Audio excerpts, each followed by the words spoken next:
하겠습니다. 안녕하세요. 네, 안녕하세요. 본 강연의 진행을 맡게 된 사회자 최정은이라고 합니다. 반갑습니다. 네, 잠시 후 캠프마켓 아카데미가 진행될 예정인데요. 캠프마켓 아카데미는 캠프마켓의 역사, 문화예술, 환경, 생태 등을 시민분들이 쉽게 이해하기 위한 전문가 강연 프로그램입니다. 인천광역시에서는 80여 년 만에 돌아온 캠프마켓의 가치를 알리고 개방된 공간을 찾는 시민들과 함께 참여할 수 있도록 아카데미를 비롯한 다양한 문화 행사를 개최하고 있습니다.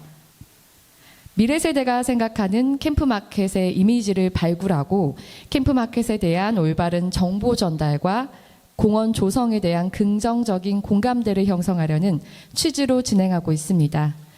오늘은 캠프마켓 아카데미의 마지막 시간입니다. 그래서 앞에 봐주시면은 저희가 어떻게 진행되는지에 대한 시간 타임테이블이 있습니다. 근데 오늘 조금 딜레이 되기도 했고 요대로 무조건 진행되라는 법은 없겠지만 참고하셔가지고 5시 반 이전에 끝날 것이다 라는 것만 기억해 주시면 좋을 것 같습니다. 또한 강의 종료 후에 오프라인 설문조사가 진행될 예정입니다. 저희 자리 밑에 종이 다 보셨죠? 그거 확인해 주시면 되고요. 설문조사 많은 참여 또 부탁드리도록 하겠습니다. 자, 그럼 강의 시작에 앞서서 강사분 소개가 있겠습니다. 오늘은 서울사이버대학교 건축공간디자인학과의 이태겸 교수님을 모시고 말씀을 들어볼 텐데요. 오늘은 도시공원의 현재와 미래라는 주제로 포용도시와 소프트시티를 위한 공원 녹지 사례와 방향에 관한 다양한 이야기를 들려주실 것 같습니다. 강의는 1시간가량 진행하고 강의 종료 후 질의응답 시간을 갖도록 하겠습니다. 강의 내용에 대한 궁금한 사항이나 의견은 질의응답 시간에 함께해 주시면 되겠습니다. 캠프마켓 아카데미 그럼 시작해 보도록 하겠습니다. 큰 박수로 우리 교수님을 환영해 주시면 감사하겠습니다. 네, 안녕하세요. 방금 소개받은 이태겸입니다. 반갑습니다. 제가 작년에도 이즈음에 한번 캠프마켓에서 강의를 했었었는데요. 올해에도 이렇게 다시 여러분들을 만나게 되고 또 이 자리에서 이렇게 강의를 하게 되어 더없이 기쁘고 영광입니다. 이번에는 도시공원의 현재와 미래라는 제목을 가지고 준비를 했는데요. 지금 여기 있는 캠프마켓이 어떤 모습으로 어떻게 각 구역마다 변할지는 모르겠지만 인천에 아마 소중한 도시공원이 될 거라는 거는 아마 저희가 어떤 변경의 여지 없이 그렇게 갈 모습, 미래의 모습인 것 같습니다. 과거에 우리의 공원이라는 것들이 어떤 모습이었고 또 어떤 형태를 띠었고 왜 우리가 앞으로 포용도시와 소프트시티에 관련된 이러한 모습으로 공원이 가야 하는 것인지 한번 살펴보도록 하겠습니다.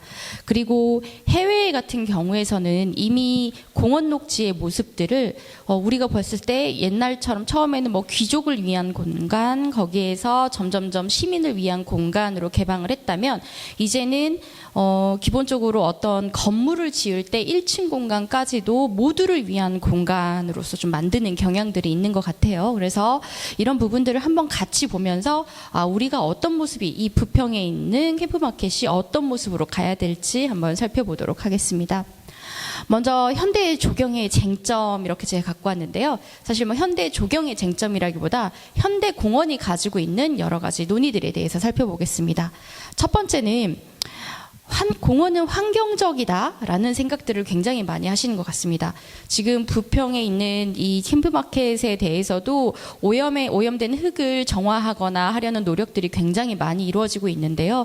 그러한 기저하에는 사람들이 공원은 환경적이고 생태적인 공간이어야 하고 그렇게 만들어질 것이다 라는 기대치가 항상 있는 것 같아요. 그래서 공원에다 건물 지으면 가장 많이 하는 얘기가 뭐냐면요. 친환경 소재 써주세요. 뭐 이렇게 자연과 닮은 소재를 써주세요. 이런 얘기를 굉장히 많이 합니다. 근데 그런 공간에 가면 막상 시민들이 선호하느냐라고 생각하면 또 그렇게 선호도가 높지는 않아요. 여러분들이 최근에 가서 인스타에 가가지고 가보시는 여러 가지 좋은 건물들은 사실은 굉장히 좀 차갑고 날카롭고 이런 건물이기 때문이죠. 그리고 요즘의 친환경은 사실 재료의 친환경성도 있지만 에너지 저감이라든지 그 다음에 에너지를 정확하게 이렇게 소요되는 에너지를 그 자체적으로 생산하는 거라든지 그런 부분에서의 친환경이 좀 더 중요하게 되는 것 같습니다. 두 번째는 사회적이어야 된다라는 얘기들이 요즘에 하고 있습니다. 공원이 만들어졌을 때 가장 많이 이제 고민을 하는 것이 여기에 와서 사람들이 내가 일상에서 받은 스트레스를 좀 힐링할 수 있는 공간이었으면 좋겠다. 그리고 여기는 좀 우리 시민들에게 열린 공간이었으면 좋겠다. 이런 얘기를 굉장히 많이 해주시는데요. 그러한 것처럼 공원이라든지 조경이라든지 이런 부분들에 있어서는 공적인 역할을 해야 된다라는 것들이 사실은 우리가 다 같이 공원에 대해서 생각하고 있는 것일 거예요. 근데 세 번째, 경제적이어야 된다라는 거에 대한 부분에 대해서는 다들 이렇게 좀 갸우뚱하시더라고요. 왜 공원은 공적인 거라며 방금 그렇게 제가 얘기했잖아요. 근데 왜 경제적인 모습까지도 우리가 원할까라는 것들을 고민을 해보면요. 실제 이 캠프마켓이 만들어지고 날 때 이게 공원이 된다고 할 때 가장 좋아할 사람이 누구였는지 저는 알 수 있습니다. 바로 이 옆에 있는 아파트 주민분들일 거예요.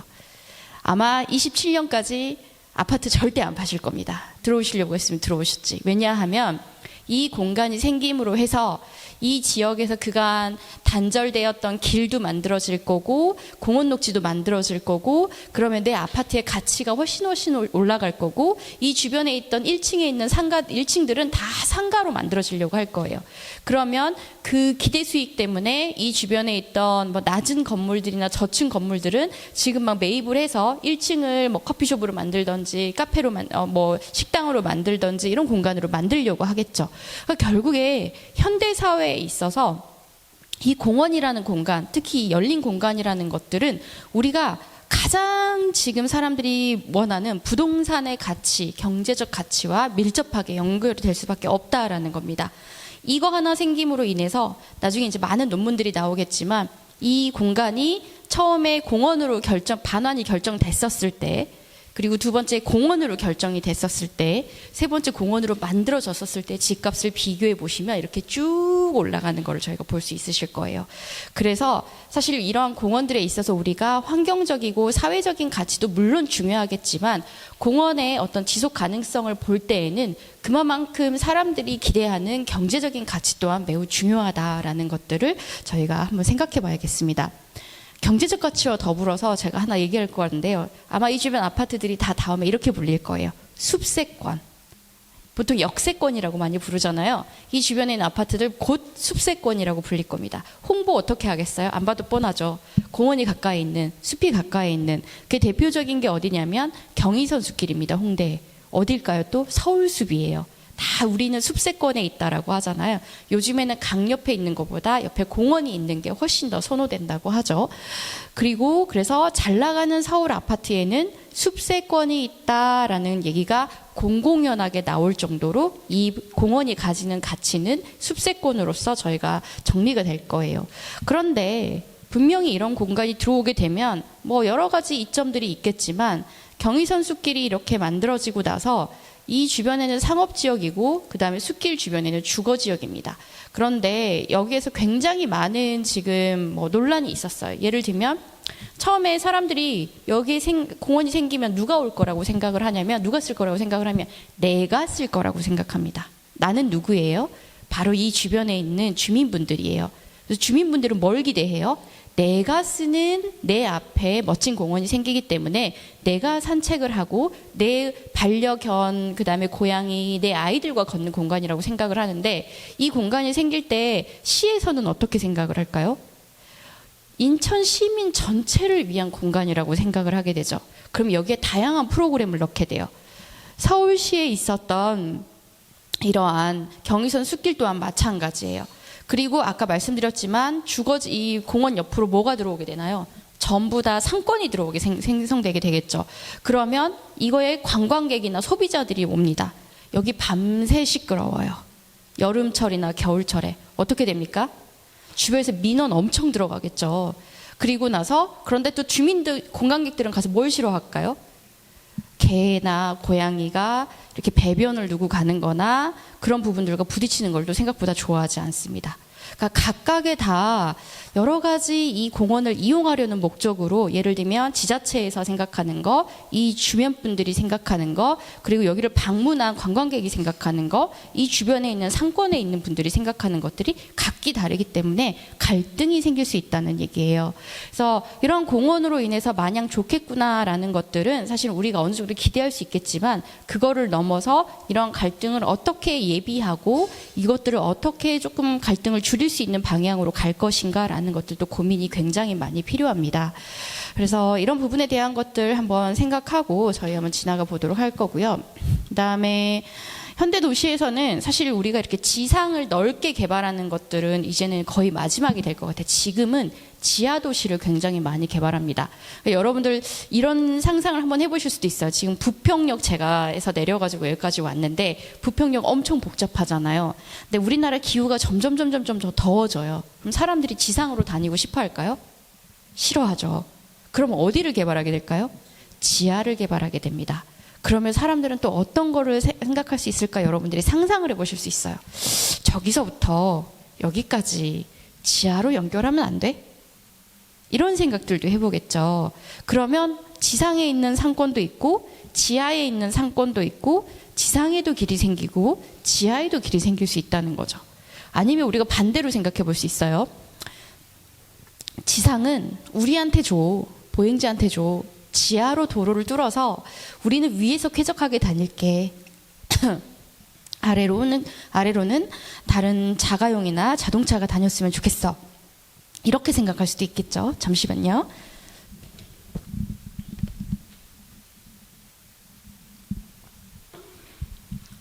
제가 최근에 목을 좀 많이 써가지고 목이 조금 간질간질해서 갑자기 기침을 좀 하더라도 양해 부탁드립니다.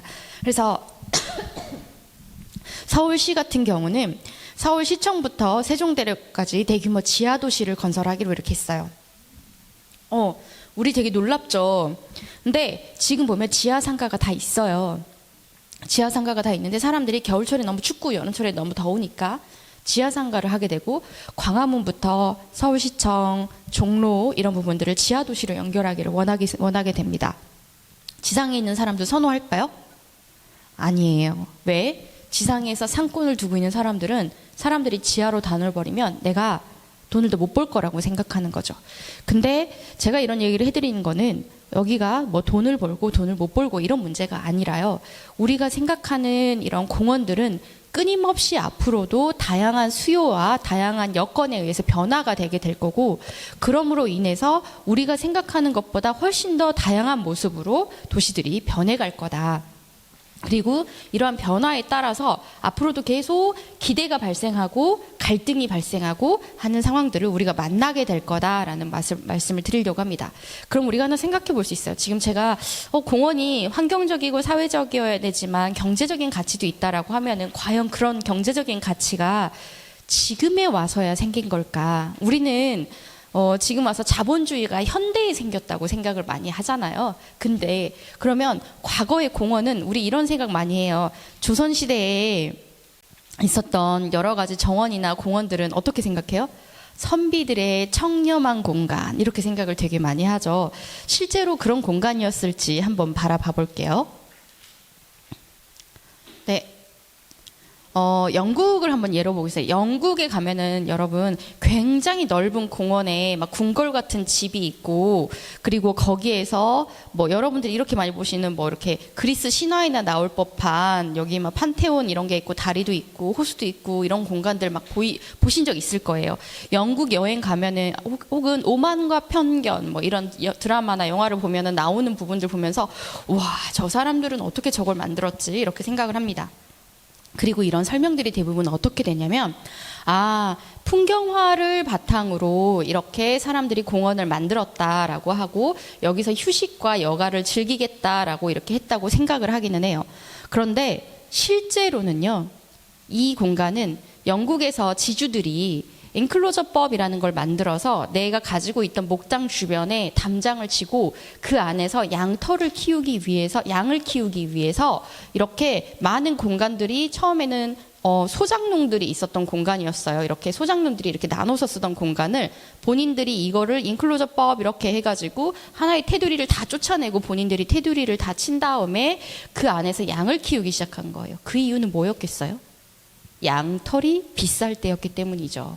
그러니까 그렇게 양을 방목하기 위해서 만든 공간이지만 한 가지 목적으로만 공원이 만들어지진 않는다는 거예요. 정원이. 어떤 것도 있었어요? 자기들이 자신의 부와 그 다음에 나의 어떤 미적인 식견과 이런 것들을 조금 더 높이기 위해서 이런 부분들을 그리스 신화를 가지고 이렇게 멋지게 꾸미기 시작합니다. 근데 우리는 현대에는 어떻게 생각해요? 이것만 남아있죠. 과거에 이 공간이 양을 치기 위해서 이렇게 지주들이 조금 더 경제적 활동을 하기 위했던 공간이다라는 것들은 다 사라지고 없어요. 두 번째 한번 봐볼까요? 저기 해남에 가면은 완도에서 배를 타고 한 1시간 정도 가면 복일도라는 곳이 있습니다. 굉장히 아름다운 정원이 있어요. 여기에 이렇게 세연지라든지 뭐 동천석실이라든지 곡수당이라든지 이렇게 있고, 이 윤선도가 우리는 어부사시사로 알고 있을 텐데 혹시 수능 때까지, 고등학교 때까지는 기억을 하시겠지만 그 이후에는 거의 기억이 안 나시죠. 근데 이분이 이 지역에다가 이렇게 큰 정원을 섬에다가 만들었어요. 그럼 사람들이 다 뭐라고 해요?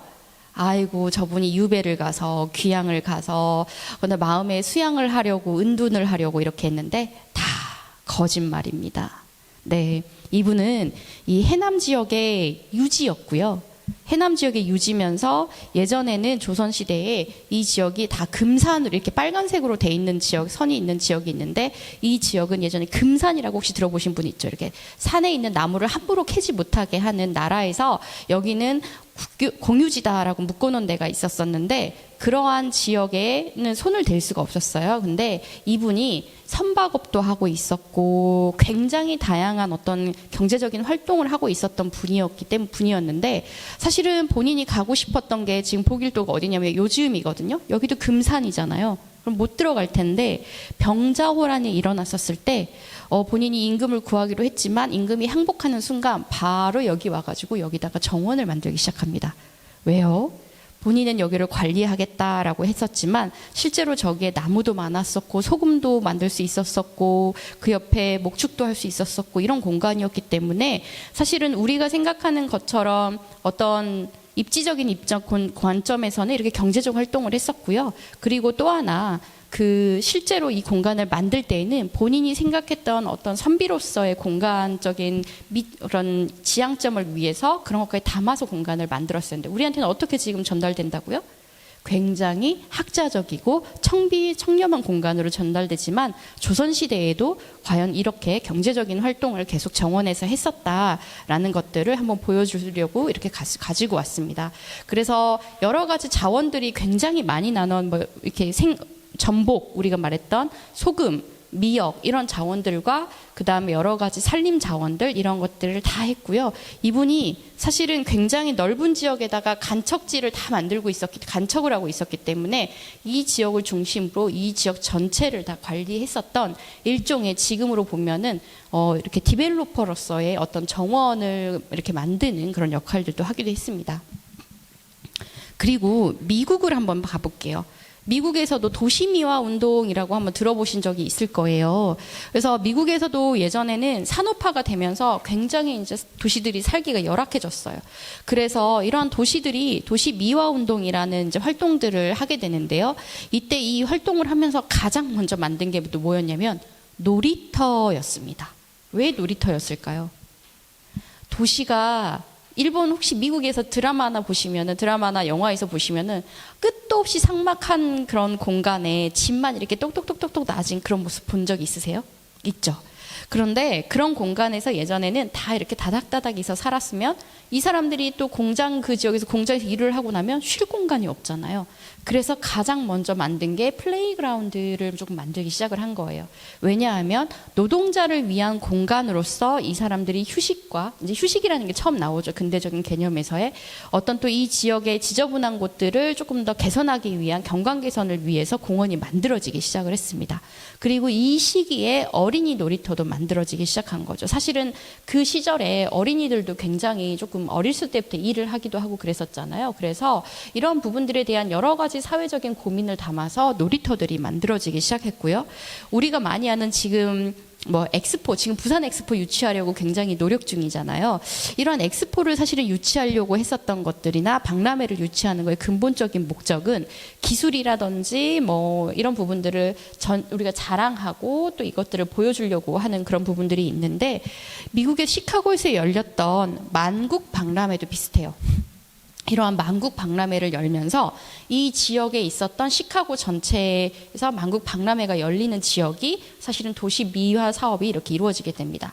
사실 어떻게 보면은 우리가 도시 재생 사업이라든지 이런 것과도 좀 유사하게 볼 수 있고, 우리가 근대 지금 살고 있는 지역에서도 조금 우범 지역을 개선하려는 노력 같은 거 볼 수가 있잖아요.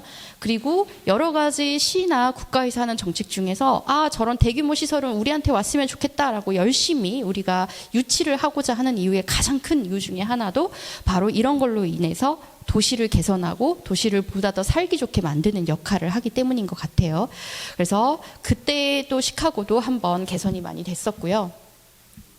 여러분이 잘 아는 미국의 뉴욕에 이제 뭐 드라마 보면은 센트럴 파크가 많이 나옵니다. 저는 이 부평의 이 캠프마켓을 보면서 이게 한국 용산도 그렇지만 어떤 인천의 센트럴파크 역할을 하지 않을까라는 고민들을 좀 많이 했어요. 그런데 센트럴파크를 만든 사람이 바로 옴스테드라는 사람인데요. ом스테드는 이 여러 가지 역할을 했는데 우리는 이런 공원을 만든 사람이라고 알고 있지만, 실제로는 이 도시 전체에 대한 녹지 계획, 공원 녹지 계획을 수립한 사람이기도 해요. 그래서 과거에는 이런 공원 녹지가 미국에서 공원 하나를 만드는 데 있었던 게 아니라 도시 전체에서 과연 공원이 어떠한 역할을 하게 되고 도시의 무분별한 확장을 막고 그다음에 그 지역 주민들이 누릴 수 있는 어떤 녹지를 제공하는 그런 역할들도 할 수 있게끔 계획을 수립했다는 거죠. 센트럴파크 얘기가 나왔으니까 한번 제가 얘기 드려볼게요. 센트럴파크는 제가 여기 사진에 가져오진 않았지만 안 들어보신 분들은 없잖아요. 그런데 센트럴파크 아는 것과 다르게 조금 여러 가지 문제점도 되게 많아요. 센트럴파크가 그 지역에 처음에 지어질 수 있었던 이유는 사실은 뉴욕의 땅값이 되게 비쌌는데 센트럴파크 아랫지역이 안반 지역이에요. 그래서 사실 집을 짓기에 적합하지 않은 지역이어서 이렇게 대규모 녹지 공간으로 남아 있었다고 해요. 근데 엄청 거대하잖아요. 우리가 사진으로 보면. 그러면 여러분들이 이제 생각을 한번 해볼 수 있어요. 그 주변에 엄청나게 높은 이제 비싼 아파트들이 들어가 있죠. 그러면 공원 안은 안전할까요? 왜 안전하지 않다고 생각하셨어요? 그래서 맞아요. 그죠? 공원 안은 밤이 되거나 낮도 그렇지만 너무나 공원이 크기 때문에 사람들이 자연적인 감시, 그러니까 우리가 다니면서 저기 무슨 일이 있는지 보이지 않아요. 밤에 그 공간을 갈 수 있을까요? 못 가요. 엄청나게 무서운 공간이겠죠. 그래서 대부분의 미국에서 나오는 뭐 뉴욕을 대상으로 하는 드라마에서 우범지대로 저녁에 꼽히는 것 중에 하나가 센트럴파크죠. 센트럴파크가 지금 현재 100주년을 맞아서 이걸 개선하려는 노력을 굉장히 많이 하고 있고요. 다양하게 지금 고민을 많이 하고 있습니다. 그러면 우리가 여기에서 캠프마켓을 한번 놓고 생각을 해볼게요. 이렇게 거대한 부지가 다 공원이 되는데 이 안에 길이 공원 밖에 사람이 다닐 수 있는 길이 있다고 하고 외부에서는 공원이기 때문에 어떤 펜스를 친다고 하고 그런 공간이 됐을 때 이 공간이 안전한 공간으로 계속 남을 수 있을까라는 고민을 해보셔야 되는 거예요. 그러니까 우리는 공원은 나무랑 숲이랑 있고 호수도 있고 이런 공간으로 생각하기 쉽지만 공원 안에 지금 여러분이 있는 캠프마켓 오늘 내일 이런 공간이 없다고 하면은 이 공간이 없다고 했었을 때 밤의 입모습을 생각해 보시면 여러분 혼자 특히 산책을 갈 수 있을까라고 생각하면 꽤나 무서운 공간이 될 수도 있다고 하는 겁니다. 그래서 우리가 이 오늘 내일에 사실은 이 공간의 역할을 어떻게 생각하면 되냐면 여러분들 밤에 골목길 가다가 편의점 만나면 되게 반갑잖아요. 밤에 가다가 편의점이 곳곳에 있으면 사람들이 생각보다 그곳을 안전하다고 느낀다고 합니다. 근데 저는 이 캠프마켓을 보면서 이 안에 있는 여러 가지 건물들이 과연 다 없어지는 게 맞을까라는 고민도 해보는 거죠. 왜냐, 이 캠프마켓에 있는 이 캠프마켓에 있는 다양한 건물들이 만약에 밤에도 환하게 불을 켜고 있는 공간이 몇 군데가 있고 우리가 안전하게 조금 우리를 지켜주는 공간으로서 있는 곳들이 곳곳에 있다면 여러분들이 밤에도 안전할 수 있겠구나라는 생각을 하게 되겠죠. 그리고 여기 한번 봐보실까요? 지금 이 주변에 이렇게 있는 이 경계 부분, 지금은 저희 여기 있잖아요. 여기에 있는데 여기에서 과연 몇 개 정도의 길이 연결이 돼야 될까라는 것들도 여러분이 한번 고민해 보실 수 있습니다. 왜냐? 기존에 있었던 길은 끊겨 있어요. 그럼 제일 먼저 이 길을 좀 뚫어주고 싶을 거예요, 여러분들. 그쵸? 그리고 또 어떤 게 있어요? 여기에서도 이 길도 좀 뚫어주고 싶을 거고, 그 다음에 이 길도 좀 뚫어주고 싶을 거고, 그 다음에 주변에 이렇게 여러 개의 공간이 열려 있어야 내가 안심하고 언제든지 이 길을 갈 수 있다라는 생각들을 하게 되겠죠. 그래서 사실은 저는 이 공원 자체를 하나의 도시처럼 보게 됐어요. 하나의 어떤 마을처럼 봐야 되는 게 아닌가. 밖에 있어서 여기가 인천 부평의 섬이 아니라 인천 부평의 단절됐던 곳을 연결해주는 지점으로서의 그런 역할을 하는 공원이 되면 훨씬 더 좋지 않을까라는 생각들을 많이 해보게 됐습니다. 바로 그래서 지금 보니까 여기 C구역은 도시재생 사업을 하고 있다고 아까 얘기를 해주셨는데요. 이러한 것들이 바로 우리가 이 공원을 단순히 공원으로 보는 게 아니라 이 지역을 살리는 역할로서 보아야 된다라는 것들이 제 생각입니다. 그리고 저희가 이제 공원에 대한 것도 점점 생각을 더 많이 하게 되는데요. 여러분, 인천광역시 인구가 줄고 있을까요? 늘고 있을까요? 늘고 있어요. 인천은 그래도 늘고 있죠. 그런데 실제로 여러분 또 비교를 해보면, 추이를 비교를 해보면 어느 지역은 늘지만 또 어느 지역은 줄고 있어요. 경기도는 늘고 있지만 실제로 경기도를 제외한 대부분의 지역은 인구가 감소하고 있습니다. 그러면 여기에서 이 공간을 이렇게 만들어 놨을 때 앞으로 이 주변에 있는 지역들도 우리가 50년이 지났을 때 이렇게 항상 번화할 수 있을까? 라고 생각해 보면 그렇지 않을 수 있다는 거죠. 그래서 실제로 일본에서는 지금 축소도시라는 것들을 지금 만들고 있고요. 우리나라 제5차 국토종합계획에서도 축소도시 계획을 하고 있어요. 이건 뭐냐? 여기저기 막 지금 신도시를 만드는 게 아니라 역세권 주변으로 공원 이런 여러 가지 생활 SOC 시설들을 모으고요. 그 나머지 시설들을 녹지나 공원으로 되돌려주는 역할들을 하고 있는 거죠. 왜냐면요, 나머지 지역을 관리하기에는 돈이 너무 많이 드는 거예요. 관리비가. 여러분들 그런 얘기 들으신 적 있을 거예요. 자녀들 다 독립시키고 기존에 한 40평대 사셨던 부모님들이 집이 너무 크다, 유지관리비가 너무 많이 나간다, 이런 얘기 하시잖아요. 이런 것처럼 도시도 유지관리비가 굉장히 많이 나가는데 그나마 유지관리비가 적게 나가는 게 뭐겠어요? 공원입니다. 그쵸? 그래서 우리는 지금 끊임없이 어떤 재자연화라든지 공원 녹지화 이런 것들을 고민을 하고 있고요. 조금 더 도시를 압축적으로 이렇게 만들려는 노력들에 대해서 고민들을 좀 많이 하고 있습니다. 그래서 예전에 있었던 거는 지금까지 열심히 인구가 늘어났을 때는 굉장히 많이 이렇게 개발을 했지만 지금은 개발하는 면적을 조금 더 확실하게 정하고 관리를 할 수 있는 영역으로 정하고 나머지에는 어떤 프로그램을 넣을 것인가라는 고민들로서 조금 더 이렇게 나아가고 있다고 볼 수 있어요. 여러분들 여기가 어딘지 혹시 아실까요?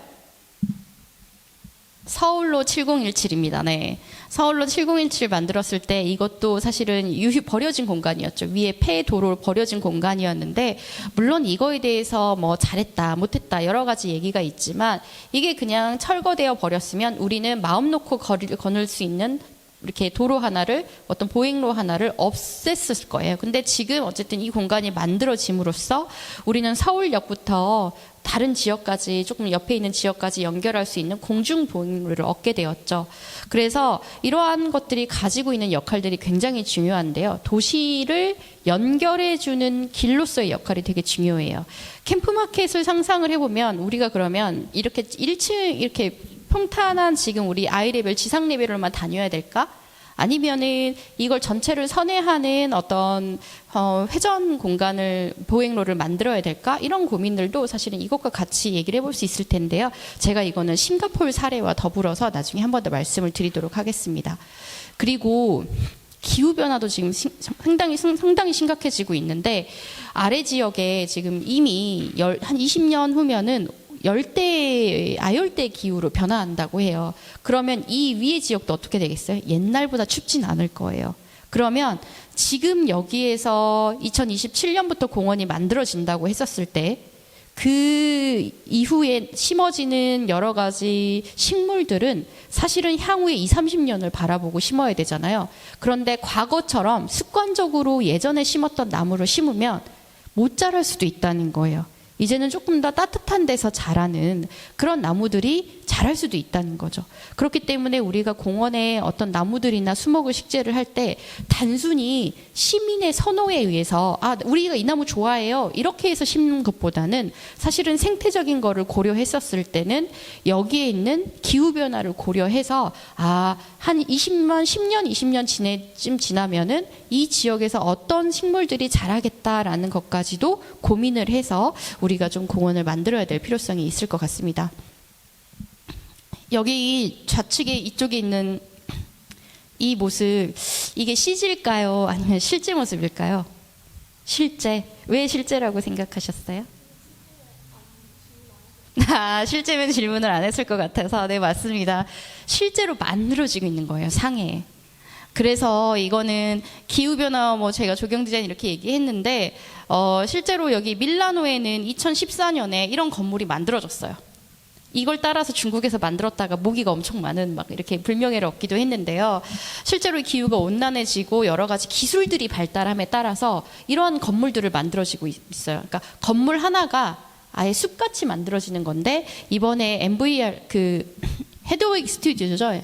여기에서 만드는 것 중에는 상해에 있는 이 전체 지역을 이렇게 만드는 것도 있습니다. 이번에 서울역에선가 이 헤드윅 스튜디오에 관련돼서 전시를 했었을 때 가봤는데 사실은 저도 진짜 굉장히 보고 싶은 모습 중에 하나예요. 그래서 우리나라도 아마 이런 기술이 발달함에 따라서 점점 이런 공간들도 나올 수 있다고 생각하는데 저는 그럼 생각을 해보면 만약에 이 주변에 있는 아파트들이 나중에 리모델링이 된다거나 그러니까 재개발이 된다거나 아니면은 그 주변에 신축 아파트가 들어온다고 했었을 때는 과연 이 주변에 있는 여기 있는 공원과 연계해서 어떻게 보면 이런 모양의 어떤 건물들이 선호될 수도 있지 않을까. 그러니까 녹지가 공원이 점점 이렇게 수평으로도 확장되지만 수직으로도 확장되는 모습까지도 우리가 생각을 해볼 수 있겠죠. 그래서 사실은 이 캠프마켓이 놓여 있는 자리는 과연 이 자리뿐만 아니라 이 주변의 변화와도 굉장히 밀접하게 좀 연관이 있다라고 보시면 될 것 같습니다. 그리고 제가 아까 포용도시 이런 얘기를 했는데요. 사실 우리 엄청나게 고령화되고 있는 건 다 알고 계시죠. 이미 저희가 아까 관리비, 도시를 유지관리하는 비용을 걱정했던 가장 큰 이유는 태어나는 아이들이 굉장히 줄고 있기 때문입니다. 그래서 미래 세대에서 돈을 벌 수 있는 세대가 점점 줄어들고 있기 때문에 우리가 관리비 걱정을 하게 되는 거고, 그 다음에 우리 도시 자체도 사실은 사람들이 다 건강하실 때, 지금 여기 오신 분들 다 두 발로 이렇게 걸어오셨잖아요. 이런 때 설계가 되고 만들어진 부분이에요. 근데 조금 있으면 어떻게 돼요? 인구의 절반 이상이 고령화가 된다고 했었으면 우리가 생각하는 휠체어, 전동 휠체어, 그 다음에 조금 걷기 불편했었을 때 이렇게 다리를 올리는 것조차 되게 힘들거든요. 이런 부분을 고민을 했었을 때 과연 우리 도시가 편하게 들어올 수 있는 도시인가라는 거에 대해서는 조금 고민이 많이 되는 부분이 있죠. 그래서 이런 것까지 고려한 공원이 돼야겠다. 그러니까 공원에 들어왔었을 때 공원의 부평역에서부터 여기까지 오는 것도 문제지만 이 주변에서 여기까지 오는 것도 문제고, 그리고 공원 안을 돌아다닐 때 휠체어나 아니면 유모차나 이런 것들이 문제없이 다닐 수 있는 공간으로 만들어져야 모든 사람들이 이 주변에서 이 공원을 이용할 수 있게 되겠죠. 그리고 아마 이제 요즘에 고민하고 있는 것들은 커뮤니티 케어라고 해서 어르신들이 내가 살고 있는 지역에서 계속 사시려고 하고 그것들이 요양원에 보내거나 이러는 것보다 조금 더 우리 사회가 건강한 방향이라고 얘기를 하고 있어요. 그래서 그런 면에서의 공원의 역할, 그러니까 예를 들면 치유 농업이라든지 치유 공원이라든지 이분들의 인지 능력을 계속적으로 가지고 갈 수 있는 거, 그다음에 커뮤니티 활성을 할 수 있는 공원, 이런 역할들이 굉장히 중요해지고 있고요.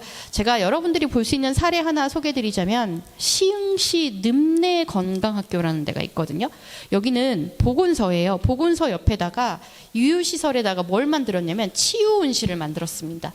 그리고 이 주변에다가 여러 가지 어르신들이 노인들이 운동할 수 있는 운동 공간도 만들고, 그 다음에 주민들의 추억들을 전시할 수 있는 공간도 만들고, 인지 능력을 향상시키기 위한 기억력 공간도 만들고요. 또 표정이 또 딱딱해지기 때문에 표정을 보는 공간, 그리고 늪내 커뮤니티 활동을 위한 늪내 카페 이렇게 만들었어요. 그래서 보건소에 가서 여러 가지 진료를 받고 나면은 그 주변에서 약간 이렇게 소규모 공원처럼 생긴 곳에서 어르신들이 활동을 할 수 있는 공간을 만들어준다는 거죠. 커뮤니티 활동을 할 수 있는. 그래서 이런 수요까지도 요즘에는 굉장히 많이 발달하고 있고, 심지어 이런 것들이 어디에서 나타나고 있냐면 일반적으로 가는 민간이 하는 요양병원에서도 이런 형태들이 나타나고 있어요. 제가 이 근처에 요양원이 어디 있는지 몰라가지고 사실 이런 부분을 어디에 적용할 수 있을까라는 고민들은 하게 되지만, 이 넓은 캠프마켓 안에 어딘가에는 이런 공간이 하나쯤 있어도 그럼 이 공간이 모든 세대를 좀 포용하는 그런 공간으로서 기능할 수도 있겠죠. 그래서 제가 이제 여러 가지 과거부터 현재까지 여러 가지 변화에 대해서 좀 쭉 말씀을 드렸는데, 사실 이런 변화 때마다 공간들이 어떻게 나오냐면 계속적으로 변화를, 어떤 상황의 여건이 변화하고 있을 때마다 공원이 거기에 맞춰서 공원의 역할들이 변화해 왔어요. 처음에는 경제적이거나 사회적인 목적도 있었지만, 그 이후에 아까 보셨던 것처럼 도시 재생을 위한 목적도 있었고, 그다음에 근로자들의 휴식을 위한 공간으로서의 놀이터도 만들어졌고요. 최근에는 이렇게 노인 놀이터도 만들어지고 있고, 노인을 위한 공간들도 만들어지고 있어요. 여러분들이 많이 아시는 것 중에 또 하나는 반려견을 위한 그 펫 공원들이 또 굉장히 많이 만들어지려고 하고 있거든요. 이것처럼 이렇게 공원이라는 거는 굉장히 시대에 맞게 변해요. 한번 만들어 놨다고 해서 이게 완성형이야 이런 게 아니라요. 지금 서울시에서 만들어지고 있는 것만 봐도 공원이 전부 다 리모델링 계획이 있거든요. 왜냐하면 공원이 30년 전에 만들어졌어요. 그러면 이제는 그 용도가 지금 사람들이 원하는 거에 맞지 않기 때문에 공원도 리모델링을 하겠다는 거죠. 그러니까 지금 인천 캠프마켓이 만들어지면은 2030년부터 사용된다? 만약에 이렇게 했었을 때는 50년쯤 되면은 그 용도가 다시 한번 변할 수밖에 없다는 거잖아요. 그래서 저희가 이런 변화하는 상황에 맞춰서 그때그때 맞는 대응을 하고, 캠프마켓 같은 경우에는 지금의 우리의 원하는 대로 만들어 놓게 되면 어떻게 돼요? 20년 후에 가서는 식상해진 공간이 될 수도 있다는 거예요. 그렇기 때문에 그 이후에까지 또 공간의 수요에까지 대응해서 만드는 것들을 우리가 리질리언스라는 개념을 씁니다. 회복력 이런 거 얘기 들어보신 적 있죠? 그래서 보통 회복 탄력성 이렇게 얘기하는데, 여러 가지 변화가 닥쳤을 때 그거에 맞춰서 내 공간이 쉽게 이렇게 변화할 수 있도록 여러 가지 유연한 작동 기제를 갖추는 것이 리질리언스입니다. 그러니까 결국에는 캠프마켓 또한 사실은 여러 가지 설계 개념이 있겠지만, 이 개념의 근본에는 공원의 지속 가능성을 높이기 위한 리질리언스 전략을 가지고 우리가 캠프마켓을 만드는 것이 굉장히 중요하다고 생각이 됩니다. 그래서 이제 포용도시에 대한 얘기를 하려고 하는데요. 이건 좀 간단하게 넘어갈게요. 앞서서 말했듯이 굉장히 다양한 여러 가지 역할들을 사회적인 변화가 있었는데, 그 중에 이제 저희가 이러한 많은 다양한 요구를 포용하기 위한 것 중에 가장 중요한 게 바로 보행로입니다. 최근에 아파트 단지 새로 씌워진데 혹시 가보시면은 도대체 입구가 어디야? 라는 생각 되게 많이 하실 거예요. 그리고 입구가 있어도 어때요? 숨겨두죠. 네, 그리고 또 어때요? 잠가놔요. 아니, 내가 공원에서 저기를 통과해서 가고 싶은데 여기를 가려고 하면 뺑 돌아가야 돼요. 심지어 제가 살고 있는 지역에서 뭘 봤냐면, 아파트가 2개가 있는데 둘이 서로 사람들이 다니는 게 싫은 거예요. 그래서 이 A라는 아파트도 양쪽에 문을 만들어서 잠가버리고, B라는 아파트도 문을 만들어서 잠가버리는데, 그 사이에 한 100m 되는 골목이 있었던 거예요. 제가 그 골목을 밤에 가는데 너무너무 무서운 거예요, 이 골목이. 그래서 그런 공간은 어떻게 되는 거예요? 결국에는 이 안에 있는 사람들은, 저는 과연 이 안에 있는 사람들이 편할까? 안전할까? 그 사람들이 여기까지 걸어오는 데까지는 안전하지 않은 거잖아요. 근데 그러면 우리가 이걸 한번 생각해 볼 수 있어요. 이 안에 캠프마켓이 있으면 캠프마켓이 하나의 아파트 단지라고 생각을 해보시면 돼요. 이 주변에 있는 공간을 다 잠가버리게 되면 우리는 굉장히 무섭고 어두운 공원을 하나의 또 센트럴파크를 얻을 수밖에 없는 공간이 되죠. 그렇기 때문에 주변에서의 녹지나 도로, 보행로를 굉장히 많이 열어줘야 되고, 특히나 지금 우리가 이쪽의 보행로 부분들이 상당히 열악하기 때문에 이런 보행로들을 어떻게 사람들이 편하게 다닐 수 있고 또 쾌적하게 다닐 수 있고, 공원과 저기 도로와 주거지와의 연결성을 강화하는 방향으로 가야 될까라는 것들을 굉장히 많이 생각하면서 여기를 만들어야 된다는 겁니다. 그래서 어떤 도시들은 요즘에 대학로에 있는 건물인데요. 이거는 굉장히 오래전에도 만들어졌지만 여기 보시면 1층을 전부 다 이렇게 뚫어놓은 곳을 알 수 있어요. 이 건물이 사실 1층에다가 이렇게 골목같이 안 만들어도 돼요. 안 만들어도 되지만 이렇게 만들므로써 이득이 뭐가 있었을까요? 우리는 이게 손해라고 생각하잖아요. 안에까지 아이고 저거 내 땅인데 저기다 장사를 하면 얼마야 라고 생각을 하지만, 실제로는 여기 이 건물 밖에 있는 상가의 건물들도 있겠지만 이 안에도 다시 한번 상가를 들어오고 상가를 다 열어주는 거예요. 그러면 사람들이 지나가면서 이 주변에 있는 골목들이 더 많기 때문에 바깥으로 닿는 면적이 많아지잖아요. 바깥으로 닿는 면적이 많아진다는 거는 좀 더 조금 속물적으로 얘기하자면 비싼 값에 팔 수 있는 점포가 많아지는 겁니다. 그러니까 여기는 일정 부분 양보를 했지만 이것들로 인해서 사람들이 이렇게 뺑 돌아가 버리지 않고 여기를 통과해 가면서 이 공간을 조금 더 가치 있게 쓰고 여기에 어떤 경제적인 가치 또한 높일 수 있는 방안이라는 거죠. 그래서 우리가 포용도시라고 하는 것에서 내가 조금 내준다고 하고 내가 조금 배려를 한다고 했었을 때도 내가 손해보는 것보다는 오히려 건물로서 봤었을 때는 그 가치를 조금 더 높일 수 있는 방향으로 많이 가는 것 같아요. 이거 굉장히 많이 활용하는 사례가 어디냐면요, 아울렛입니다. 여러분 아울렛 같은 데 가면 어떻게 돼 있어요? 1층 다 무슨 골목처럼 돼 있잖아요. 백화점 어떻게 돼 있어요? 다 들어가면 이렇게 돼 있잖아요. 근데 백화점에 들어갈 때 문이 없다고 생각하시면 돼요. 그래서 그런 공간들을 우리가 굉장히 많이 만들려고 노력하고 있고, 그게 어떻게 보면 경제적인 이유와도 가치와도 굉장히 많이 연관이 돼 있기 때문이다라는 것들을 봐주시면 되겠습니다. 제가 하나 소개드리려고 하는 거 덴마크 코펜하겐의 파킹하우스 라우더라는 곳인데요. 이거 뭐냐면은 여기 안에 지금 혹시 하얀 거 보이실까요? 요거 오래된 주차 타워입니다. 근데 주차 타워를 리모델링을 했는데요. 이 앞에가 전부 이렇게 항구예요. 그래서 항구에서 페리를 타고 가기 전에 여기다 주차를 해놓고 가는데 되게 보기 흉물스러웠겠죠. 근데 이거를 전부 이렇게 리모델링을 했는데 이렇게 붉은색으로 어떤 철망으로 리모델링을 하면서 여기에서 광장에서 이렇게 옆을 통해서 이렇게 올라갈 수 있게끔, 여기 지금 계단이 이렇게 있죠. 이걸 쭉 통해서 옥상까지 올라갈 수 있게끔 했고요. 그리고 이 주변에는 벽은 전부 다 벽면 녹화를 이렇게 했습니다. 그리고 실제로 가서 보시면 이렇게 생겼는데, 이거 전체가 이게 광장에서 이렇게 계단을 타고 옥상까지 올라오는데 여기가 바로 뭘로 쓰이냐면은 운동 공간으로 쓰입니다. 뭐 어떻게 돼요? 원래는 되게 정말로 한 가지 수요에 의해서 주차장만 했던 사람들이 주차장으로만 썼던 공간인데, 이렇게 만듦으로써 사람들이 이 공간에서 주차를 하고 운동을 하고 가는 공간이 됐고, 그다음에 또 하나는 여기 보시면 이렇게 높은 공간 있잖아요. 이 공간이 일종의 전망대처럼 활용이 된 거예요. 그리고 또한 이 공원 자체는 어린아이들을 위한 놀이공간이 아니라요, 처음 만들 때부터 지역에 있었던 헬스 PT 트레이너들과 같이 만들었대요. 그래서 다목적 공간으로 만들었기 때문에 그 트레이너들이 운동을 하기 위해서 굉장히 열심히 고민을 했고, 그래서 지금 가시면 뭐 이렇게 필라테스라든지 그 다음에 어떤 체조, 그 다음에 달리기 뭐 이런 다양한 프로그램들이 이곳에 이루어지면서 오히려 이 공간이 사람들을 모이게 하고 활동을 하게 하고 하는 거죠. 그러면은 주차장으로 만들어졌던 공간인데 사실은 이런 식으로 옥상을 열어주기만 해도 굉장히 효율적인 공간이 된다는 거예요. 이 수많은 건물들의 옥상은 어떻게 쓰이게 될까라는 것도 우리가 고민을 해볼 필요가 있는 거죠. 그러면 왜냐하면 이제 앞으로 만약에 어떤 고민들도 지금 막 여러 가지 안들이 열려 있을 텐데, 한번 이 건물들 이렇게 쭉 있는데 예를 들면 우리는 이 건물의 옥상을 다 연결하고 싶어요. 옥상을 연결하고 아래는 골목처럼 이렇게 쓴다고 하면 옥상 공간은 어떻게 쓸 것인가라는 것들을 고민을 해볼 수가 있죠. 하나의 면이 더 생긴다고 했었을 때, 하나의 층이 더 생긴다고 했었을 때는 바로 이런 것처럼 사람들의 커뮤니티 활동을 위해서 열어줄 수 있는 것들도 좀 고민을 많이 해봐야 될 것 같아요. 그래서 여기에서는 이거 다 무료로 하는 거 아닙니다. 돈 받고 하기도 해요. 왜냐하면 트레이너들이 나와서 직접적으로 운동 지도도 하고 있기 때문이죠.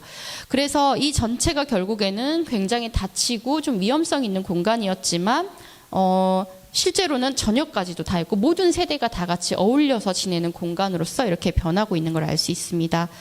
또 포용도시라고 했었을 때 우리는 이렇게 뭐 고정관념을 좀 버려야 되는데요. 우리가 어떤 사람을 배려해야 되는가라고 했을 때 장애가 있는 사람뿐만 뭐 휠체어가 있는 사람 이런 뿐만이 아니에요.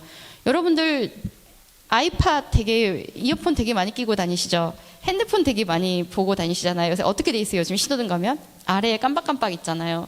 저도 안 그러려고 노력은 하는데 저도 모르게 이렇게 보게 돼요. 그리고 어떻게 돼요? 이어폰 끼게 되면 또 요즘에는 소음 차단 이어폰이 너무 많잖아요. 뒤에 소리가 안 들려요. 그러면 우리는 어떻게 생각하면 되냐면요. 아이고 스마트폰 보고 있을 때는 눈이 좀 덜 보이는 사람이 되는 거고, 그리고 이어폰을 끼고 있을 때는 귀가 좀 덜 들리는 사람이 되는 거고, 우리가 여행 갈 때 캐리어 무거운 거 끊으면 어때요? 그러면 휠체어를 타는 사람과 비슷하게 되는 거겠죠. 그러니까 우리는 생각을 해보지 않았지만 사실은 굉장히 다양한 환경에 있고, 우리가 휠체어 끌고 가는데 계단 막 50개씩 있으면 어떻게 생각돼요? 와, 지금 엄청 고민되잖아요. 이걸 이렇게 돌아서 가야 되나, 이걸 내가 들고 올라가야 되나, 엄청 고민을 많이 하게 되는데, 사실 애초에 이런 고민을 하지 않아도 되는 공간이라는 거는 장애가 있는 사람도 이런 고민을 하지 않는 거예요. 그러니까 우리가 편한 공간은 장애가 있는 사람도 편한 공간이고요. 장애가 있는 사람이 편한 공간은 우리가 있는 사람도 편한 공간이에요. 여기서 아이를 키워보신 분은 알겠지만 유모차 끌고 갈 때마다 엄청 고민을 많이 하게 되시잖아요. 그래서 이러한 것들을 모두 다 이렇게 지향하는 그런 공간으로서 우리가 사실 포용도시를 얘기하고, 이런 공간들이 결국에는 도시를 조금 더 부드럽게 만들어주는 소프트시티로와 조금 연계되는 그런 것들도 많이 보여지게 됩니다. 이거는 제가 한 가지 사례를 가지고 왔는데 누가 공모전에 낸 거예요. 귀가 안 들리는 귀머거리, 귀에 장애가 있으신 분들을 위한 도시 공간은 어때야 되나라는 것들로서 이렇게 갖고 왔는데요. 이거 제가 대부분 봤더니 주변에서 이렇게 이 대기하는 공간이 있어야 되고, 그다음에 뭐 이렇게 사람들이 조금 더 이렇게 완충하는, 그러니까 뭐 주변에 있는 시설물들과 부딪히지 않는 공간도 있어야 되고, 그다음에 이렇게 좀 앉아서 쉴 수 있는 공간도 있어야 되고, 뭐 이런 거 있었었는데요. 이런 것들 보면은 그냥 우리가 일반적으로 우리가 편하다고 생각하는 공간이랑 똑같아요. 근데 이제 귀가 안 들리시는 분들은 수화를 하시기 때문에, 수화를 하실 때는 이렇게 마주보고 가면서 이렇게 앞으로 가면서 할 수는 없고, 이렇게 서서 옆으로 이렇게 대화를 나누게 되잖아요. 그렇기 때문에 그분들이 잠시 비껴 서서 있을 수 있는 공간이 필요해서 이런 포켓파크 같은 것들이 있으면 좋겠다라고 생각하는데, 우리 이런 공간 언제 필요할까요? 핸드폰 잠시 서서 어디 길 찾을 때, 이럴 때 사실 필요하게 되죠. 그런 것처럼 사실은 어떤 포용도시를 만든다는 것들은 단순히 어떤 누구를 위해서 만드는 게 아니라 우리 모두를 위해서 만드는 공간이다라고 생각을 해주시면 될 것 같아요. 그다음에 마지막으로 소프트시티에 대해서 좀 얘기를 드리려고 하는데, 이거는 워낙에 또 잘 만들어진 책이 있어서 제가 한번 소개를 드릴게요. 소프트시티라고 데이비드 심이라는 분이 쓰신 거예요. 그래서 그 분이 썼는데 대부분 보시면 다 그림으로 되어 있어요. 굉장히 쉬워요. 그래서 한번 보시면 되는데요. 소프트시티는 사람을 위한 도시계획이다, 보통 우리가 얘기를 합니다. 그러니까 다른 어느 누구도 아닌 우리가 편하게 살기 위한 도시인 거고, 그리고 휴먼 스케일 중심의 도시이다라고 얘기를 하고요. 그리고 막 엄청나게 여기다 기술을 투자하는 게 아니라 저층형 건물이거나 기존에 있던 것들을 조금만 더 개선을 해서 우리가 조금 더 쾌적하고 편안하게 느끼는 공간으로 만드는 것이라고 합니다. 그래서 이 데이비드 심이 있는 데가 아까 제가 놀이터 보여드린 데도 코펜하겐이었잖아요. 이 코펜하겐의 덴마크 코펜하겐의 데이비드 심이 속한 얀겔하우스라는 데가 있는데, 이 코펜하겐이 가장 사람이 살기 좋은 행복한 도시라고 꼽히기도 합니다. 그러니까 우리가 봤었을 때 뭐 돈 많고 뭐 쾌적하고 아니면 뭐 이렇게 정말 뭐 신식 건물이 많고 이런 것들이 좋은 공간이라고 생각될 수 있지만, 실제로는요, 그냥 사람들이 평소에 편안하고 누구라도 내가 커뮤니티 공간으로서 접할 수 있고 언제 어디 가든지 내가 불편함이 없다, 그리고 내가 누구든지 만날 수 있다라고 생각되는 공간들이 사실은 굉장히 편한 공간으로 보여지게 됩니다. 그래서 소프트시티 모델은 이런 거예요. 1층 이제 여러분들이 아마 생각해 보시면 이 부분을 아마 생각해 보시면 좋을 것 같아요. 이렇게 돼 있는 예를 들면 어떤 주거지와 공원이 만나는 공간일 수도 있고요. 이렇게 아파트와 건물이 만나는 공간일 수도 있고, 그 다음에 여기에 있는 이 건물들이 변화하는 모습으로 보셔도 될 것 같아요. 한번 상상을 한번 해보시죠. 1층에 여기가 공원이에요. 공원 안의 모습인데 어떤 건물이 있고요. 이 건물의 옥상층도 활용을 지금 하고 있고, 지금 보시면은 테라스도 다 활용을 했어요. 이건 주거지겠죠, 일종의. 이걸 아파트라고 우리가 상상을 해봅시다. 그리고 공원으로 와서 보면은 1층에는 다양한 활동을 할 수가 있어요. 녹지가 있어서 굉장히 편안하게 사람들이 다니게 돼 있고, 도로 부분에 있어서도 대부분 다 자동차 위주 그리고 보행자 위주의 공간으로 이렇게 구성이 되어 있습니다. 그리고 두 번째로 한번 봐보시면 도로 모습은 이렇게 되어 있어요. 자동차도 다닙니다. 근데 사람이 다니는 길들이 계속 있고요. 대부분에 보시면은 뭐 반려견과도 다니고, 그 다음에 어르신도 다니고, 뭐 이런 모습들로 계속 구성이 되어 있어요. 그리고 또 하나 보시면은 잠시만요. 근데 우리가 이것만 보고서는 도대체 그러면 그냥 우리가 생각했었을 때는 걷기 좋은 도시가 어떤 소프트 시티에 가까운 거 아니야라고 생각할 수 있잖아요. 실제로는 맞습니다. 접근성이 좋고, 그 다음에 걷기 좋은 도시인 거고, 그리고 자전거가 다니기 편한 도시인 거고, 거기에다가 우리가 갔었을 때 잠시 쉴 수 있는 공간이 있어야 되는 거고, 여러분들이 생활하시는 공간에는 밖으로 녹지 공간이 있는 테라스가 있어야 되는 거고, 어디든지 사람들이 갈 수 있도록 편의점이라든지 뭐 쇼핑시설인지 1층에 잘 깔려있는 시설이어야 되는 거죠. 그러면은 그런 공간으로서 여기에 작동하고, 그다음에 여기에서 하나 여러분들이 좀 잘 표현을 안 해놓은 게 뭐냐면 벽이에요, 벽. 단절된 구간이 없어요. 그러니까 이제 이런 공간들이 사실을 도시를 가장 사람 중심으로 만드는 공간인데요.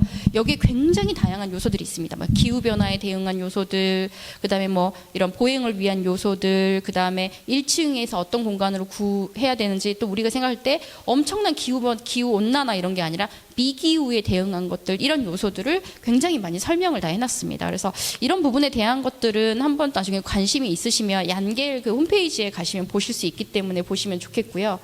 그다음에 저는 이제 이런 부분들이 우리가 한 번도 들어보진 못했겠지만 도시자연식단이라는 것과도 좀 연결되는 것 같아요.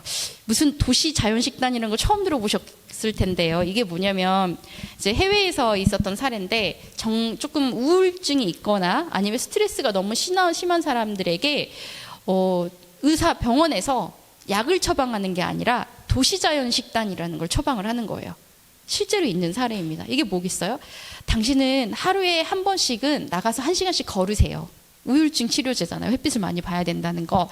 두 번째, 한 달에 한 번씩은, 일주일에 한 번씩은 주변에 있는 큰 공원에 가서 한나절을 보내세요, 주말에.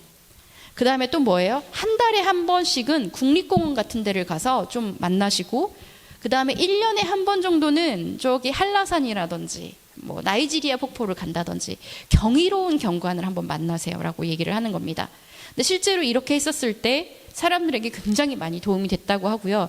저는 이 캠프마켓이 만약에 만들어지게 되면은 물론 이 주변에 있는 사람들에게는 매일 만나는 공간이겠지만 적어도 인천에 있는 사람들에게는 지역에 일주일에 한 번쯤은 방문해 볼 수 있는 그런 공간이 되지 않을까.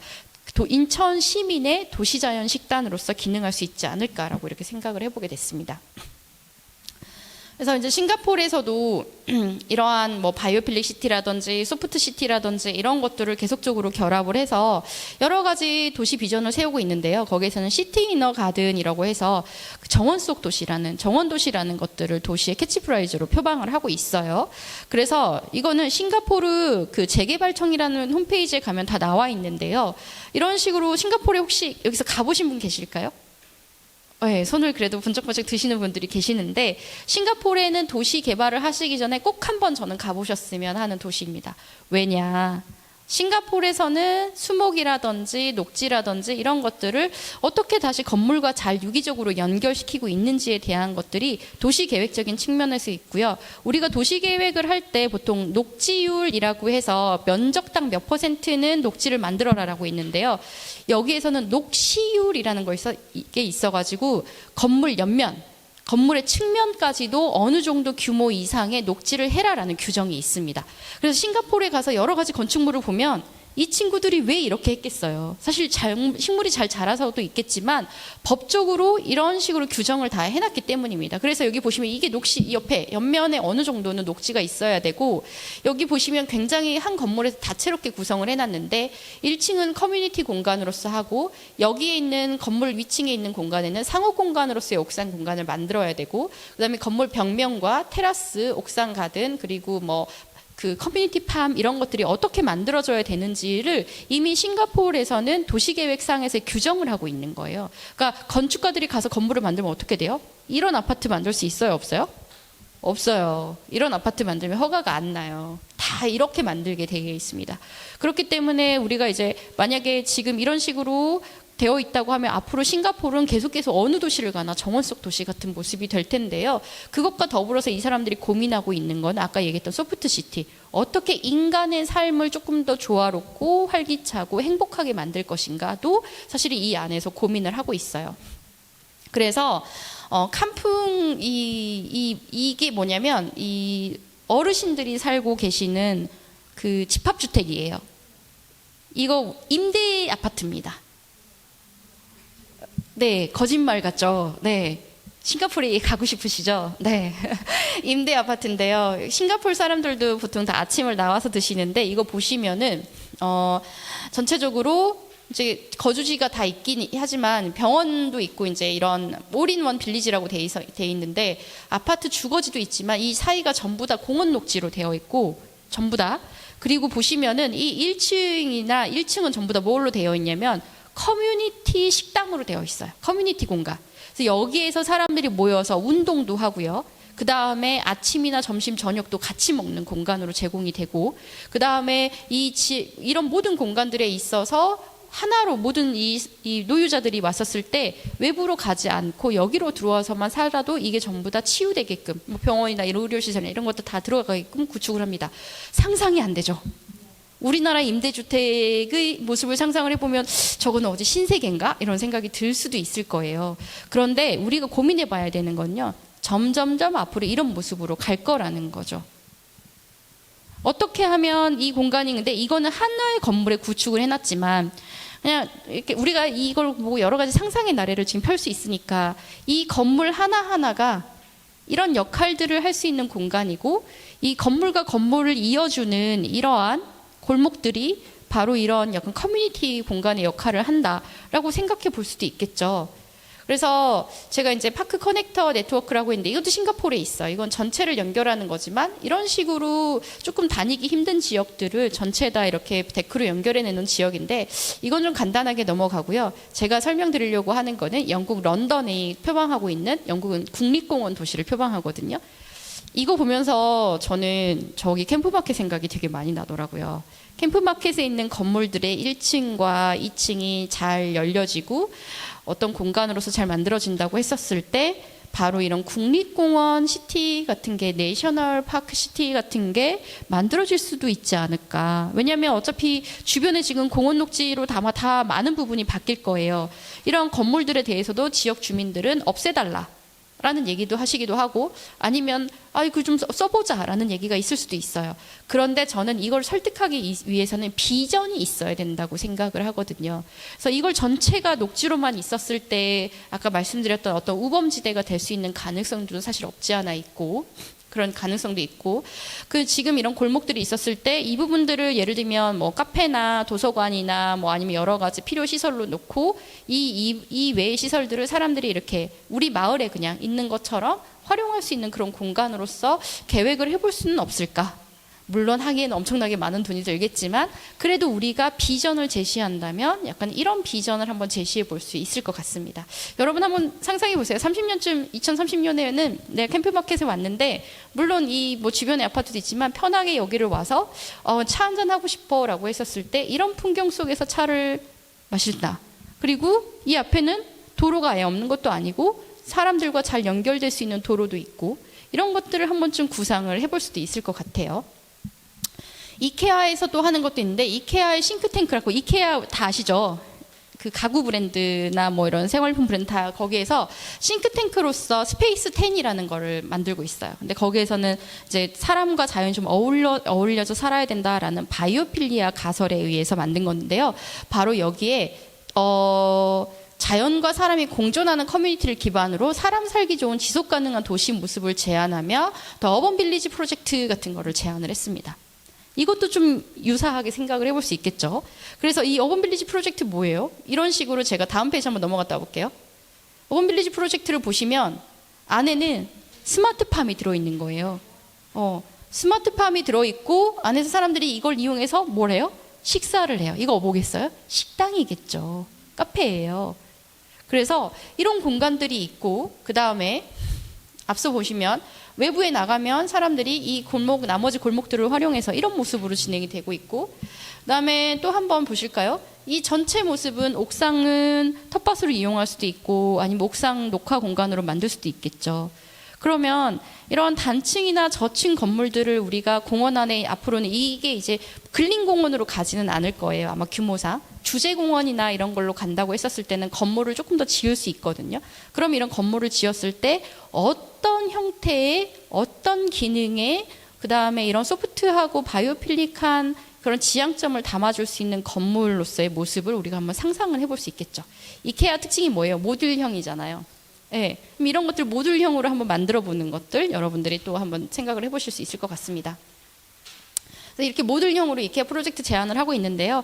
이런 부분들은 한번 고민을 해보시고 우리가 이 주변에 어떠한 이 부평에 있는 인천 이 캠프마켓에다가 어떠한 모습으로 공간이 들어오고 건물들이 활용되었을 때 우리 2030년이 돼도 2040년이 돼도 혹은 2050년이 돼도 조금 더 사람들에게 사랑받는 공간이 될 수 있을까라는 것들을 한번 고민을 해보실 수 있는 시간이 되었으면 하는 바람에서 제가 오늘 조금 더 미래지향적인 공원의 모습을 가져왔거든요. 그래서 과거부터 이제 미래까지 여러 가지가 있는데 과거에서 제가 여러 가지 얘기 드렸던 것처럼 이 공원이 생긴다는 것 자체가 어떤 환경적이고 사회적인 가치뿐만 있는 게 아니라 결국엔 이 주변에 있는 여러 가지 욕망과도 굉장히 어울려서 있는 거기 때문에 그러한 경제적인 가치를 상승시키는 부분은 어느 정도 인정을 해야 되고요. 그러한 가치 상승 부분에 더불어서 그 부분들을 열심히 홍보를 잘 하고 대신에 그분들이 당신들이 이만큼 가치를 얻기 때문에 무엇을 양보하고 무엇을 같이 만들어 가야 되는지에 대해서도 좀 사회적인 합의가 필요하다고 저는 보고 있습니다. 그래서 이러한 부분들 좀 같이 고민하시면서 저희 앞으로 더 좋은 좀 인천 부평 캠프마켓이 만들어지기를 한번 기대해 보겠습니다. 제 강의는 여기까지 하겠습니다. 이것으로 캠프마켓 아카데미를 마치도록 하겠습니다. 3회 동안 진행되는 캠프마켓 아카데미가 오늘을 마지막으로 마무리가 되었습니다.